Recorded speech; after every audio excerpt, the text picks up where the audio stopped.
रामचन्द्राय जनकराजमनोहराय मामकाभीष्टदाय महितमङ्गलम्।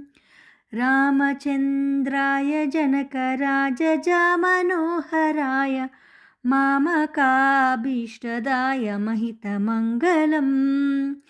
कोसलेशाय मन्दहासदासपोषणाय वासवादिविनुतसद्वराय मङ्गलम्। चारुकुङ्कुमोपेतचन्दनानि चर्चिताय हारकटकशोभिताय भूरि मङ्गलम्।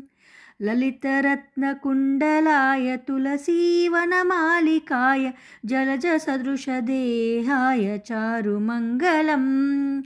देवकीसुपुत्राय देवादेवोत्तमाय भावजागुरवराय भव्यमङ्गलम्।